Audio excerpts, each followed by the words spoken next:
ગત 9 નવેમ્બરના રોજ ક્રાઇમ બ્રાન્ચમાં એક ગુસ્સી ટોકનો ગુનો દાખલ થયો હતો. એમાં પેંડા ગેંગના જે માણસો એ ડિવિઝન વિસ્તારમાં બનેલ ફાયરિંગમાં સામેલ હતા, એ બનાવને ધ્યાને લઈ એના વિરુદ્ધ જીસીટીઓસીની પ્રક્રિયા હાથ ધરવામાં આવેલ હતી. આ ગુનામાં કુલ 17 આરોપી હતા, જેમાં 15 આરોપી પોલીસ કસ્ટડીમાં હતા અને અમુકને પકડી લીધેલ હતા.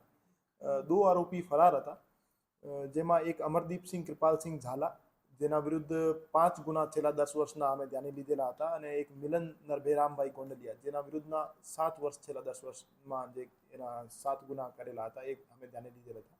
આ બંને આરોપીઓને ક્રાઇમ બ્રાન્ચ દ્વારા પકડી પાડવામાં આવેલ છે. આ બંને વિરુદ્ધ મારામારી, ખૂનની કોશિશ અને મની લેન્ડિંગ જેવા ગુના દાખલ થયેલા છે.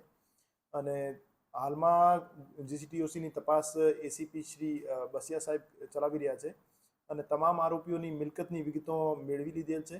અને અમુક આરોપીઓ પાસે જે આરએમસીના ગેરકાયદેસર ક્વાર્ટર્સ એની પાસે એની કબજેમાં હોવાનું ધ્યાને આવેલ છે, અને એના પાસેથી કબજો મેળવી ખાલી કરાવી અને સરકાર શ્રી હસ્તક લઈ લેવાની પ્રક્રિયા હાથ ધરવામાં આવેલ છે.